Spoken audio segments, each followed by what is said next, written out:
राज्यसभा। राज्यसभा के मेंबर भेजने के लिए विधानसभा के मेंबरों का वोटिंग होता है, वो वोटिंग पावर उनके पास में। ऐसे ही प्रेसिडेंट को चुनने के लिए भी वोटिंग पावर आपके विधानसभा के सदस्यों के पास भी होता है। उनका एक निश्चित वैल्यू होती है हर विधानसभा की या एमपीज की, उससे एक प्रेसिडेंट का चुनाव होता है, वो एक अलग बहुत बड़ा विषय है, उसको कभी आप डीपली पढ़ें तो अच्छा रहेगा। एमएलए जो हैं विधानसभा के अध्यक्ष उपाध्यक्ष को चुनाव करते हैं। कई राज्यों में विधान परिषद भी है। जिस तरीके से अपर हाउस है अपने राज्यसभा, वैसे 6 राज्यों में, आंध्र प्रदेश में, उत्तर प्रदेश में, कर्नाटक में, शायद 6 नाम मैंने आगे लिखे हैं, विधान परिषद भी है। आंध्र प्रदेश, बिहार, कर्नाटक, महाराष्ट्र और तेलंगाना, वहाँ पे ये अपर हाउस है, उसका एक अलग सिस्टम चलता है। कोई भी बिल पास होता है फिर अपर हाउस में पास होता है, इस तरह से वहाँ की राज्यपाल पास करता है, इस तरह से सिस्टम चलता है जैसे राज्यसभा का चलता है। पहले काफ़ी स्टेट्स में थी विधानसभाएं, काफ़ी जगह से हटा दी गई।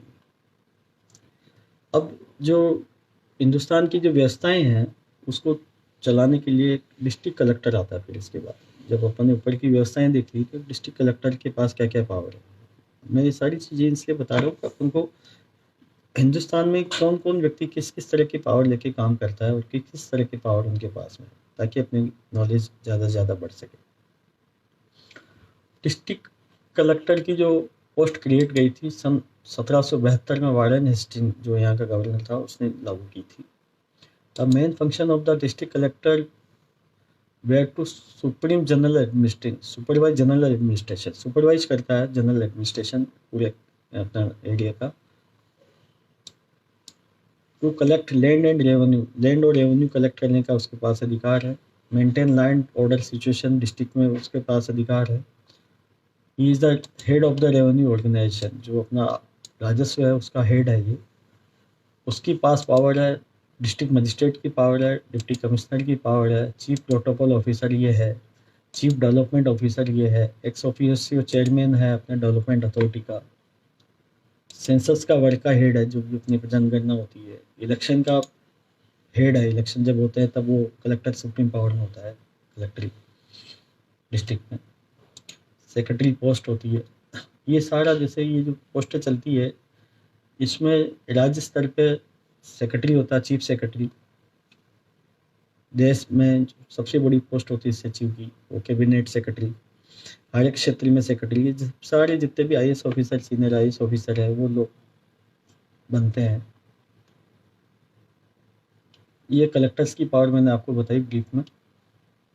एक पंचायती राज सिस्टम आया था 2 अक्टूबर 1959 से लागू हुआ था।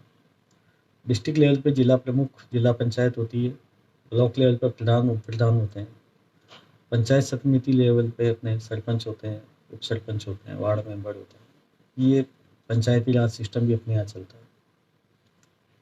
5 साल में इलेक्शन होते हैं। इनका भी काम टैक्स कलेक्शन करना, ड्यूटी, टोल, अदर चार्जेस ये कलेक्ट करना। मेंटेनेंस वर्क है वहाँ का पंचायत समिति, ये इनके पास में काम। इसी तरह से आगे जुडिशरी सिस्टम के बारे में ब्रीफ करता हूँ। सुप्रीम कोर्ट, जो चीफ जस्टिस ऑफ इंडिया है, वो सुप्रीम पावर है अपने पास में, जिसके पास में दूसरे हाई कोर्ट के जज, मतलब कौन बन सकता है सुप्रीम कोर्ट का जज, जो किसी भी हाई कोर्ट में 5 साल तक जज रहा हो कम से कम, या हाई कोर्ट में 10 साल तक उसने प्रैक्टिस की हो, वो सुप्रीम कोर्ट का जज कहलाता है, बनने की योग्यता रखता है। ये इंडिया की हाईएस्ट अपीलिंग अथॉरिटी, इसके बाद कहीं पे भी इंडिया में कोई अपील नहीं की जा सकती। प्रेसिडेंट ऑफ इंडिया जो है इसको अपॉइंट करता है। इसके साथ 30 अन्य जज होते हैं। अभी जो चीफ जस्टिस ऑफ इंडिया है उसका नाम है शरद अरविंद बोबड़े। शरद अरविंद बोबड़े नाम याद रखना चाहिए। फर्स्ट जो चीफ जस्टिस ऑफ इंडिया था वो एच एल कानिया था, कानिया जी थे। और अभी जो जस्ट इससे पहले जो चीफ जस्टिस रह के गए थे, जो 17 नवंबर 1919 को रिटायर हुए, रंजन गोगोई, जिन्होंने राम मंदिर के मामले में लास्ट अपना फैसला दिया था। सुप्रीम कोर्ट के दोनों, पार्लियामेंट के दोनों जो सदस्य हैं अपने राज्यसभा और लोकसभा, वो उनके पास पावर है कि सुप्रीम कोर्ट को इम्पीचमेंट कर, अभियोग लगा करके हटा सकती है। इसी तरह हाई कोर्ट होता है, लगभग एक हाई कोर्ट में 94 जज होते हैं, जिसमें 71 परमानेंट होते हैं, 23 एडिशनल जज होते हैं। 10 साल की जो प्रैक्टिस किसी भी कोर्ट में की हो एडवोकेट ने, वो भी हाई कोर्ट का जज बन सकता है। इस तरह डिस्ट्रिक्ट कोर्ट होती है, जिसको सबऑर्डिनेट कोर्ट कहते हैं, जिसमें 7 साल का कोई भी प्रैक्टिस किया हुआ व्यक्ति डिस्ट्रिक्ट कोर्ट में जज बन सकता है। एक हियरार्की जो एक सिस्टम चलता है इंडिया का, जुडिशियल सिस्टम है, वो इस तरह से चलता है। सुप्रीम कोर्ट, उसके नीचे फिर हाई कोर्ट, फिर डिस्ट्रिक्ट कोर्ट के नीचे 2 डिवीज़न हो जाते हैं, सिविल जज, जूनियर डिवीज़न सिविल जज के 2 डिवीज़न हो जाते हैं। इन दोनों के बीच में ट्रिब्यूनल्स होते हैं। सिविल जज के इक्विवेलेंट एक पोस्ट होती है चीफ जुडिशियल मजिस्ट्रेट, जो डिस्ट्रिक्ट लेवल पर होती है। Chief judicial magistrate first class, chief judicial magistrate second class, ये जुडिशियल सिस्टम अपना चलता है। मैंने काफ़ी ब्रीफली समझाने की कोशिश की आप लोगों को इस विषय में। ये सारे जो मैंने नोट्स बनाए, मैं आपको व्हाट्सएप पे भी आपको मैं शेयर कर सकता हूँ, ताकि आप इनको अलग तरीके से जो मैंने मेहनत की है, आप इसको बार बार याद कर सकते हैं। ये सारा जो अपने भारत के बारे में, सोशल अपने यहाँ का सिस्टम के बारे में मैंने बताया था। कुछ मैं बताऊंगा लेटेस्ट, जो अभी कौन कौन व्यक्ति किस किस पोस्ट पे है। 5 मिनट का और सेशन है, इसमें थोड़ा सा फास्टली बताता हूँ। प्राइम मिनिस्टर जैसा आपको नाम पता, श्री नरेंद्र जी मोदी है। President of India Shri Ramnath Kovind है। वाइस प्रेसिडेंट अपना श्री वेंकटैया नायडू। स्पीकर है लोकसभा के Shri Om ji Birla. Deputy chairman of Rajya Sabha mister Harivansh Narayan Singh है। Deputy speaker of Lok Sabha M Thambi Durai है। लीडर ऑफ अपोजिशन है गुलाम नबी आज़ाद है कांग्रेस के। Vice chairman of NITI Aayog doctor Rajiv Kumar है। इलेक्शन कमिश्नर है सुशील चंद्र।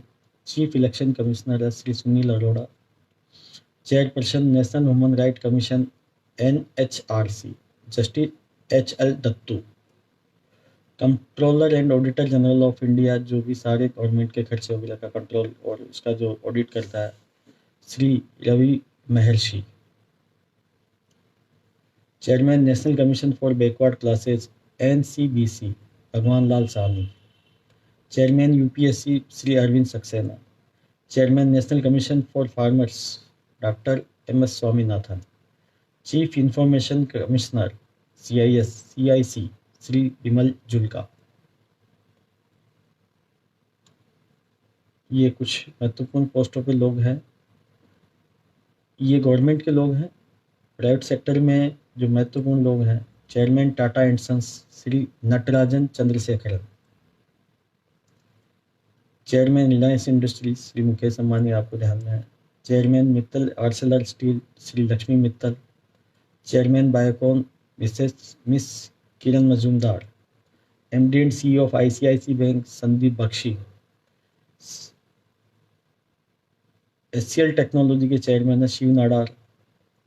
CEO पेप्सिको के Ramon लघुत्रा।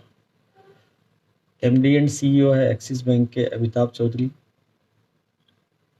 ICMR director general Indian Council of Medical research है प्रोफेसर बलराम भार्गव। RBI के गवर्नर है मिस्टर शक्तिदास। सेबी के चीफ हैं अजित त्यागी। ये कुछ मुख्य नाम हैं जो अपन को याद रहने चाहिए, ध्यान रहना चाहिए। इंस्टीट्यूशन दूसरी जगह पे जो काम आते हैं। होगा आपको ये सारा मेरा सेशन अच्छा लगा होगा। एक कलेक्शन किया है मैंने आप सबकी नॉलेज के लिए। आप सब लोगों ने मुझे अच्छी तरह से सुना, उसके लिए धन्यवाद। आपके कोई भी प्रश्न हो तो आप मुझे पूछ सकते हैं। ये आपकी जानकारी में काफ़ी वृद्धि करेगा और आपकी उत्सुकता को और बढ़ाएगा। कुछ चीज़ें मैंने मेरे अपनी ओर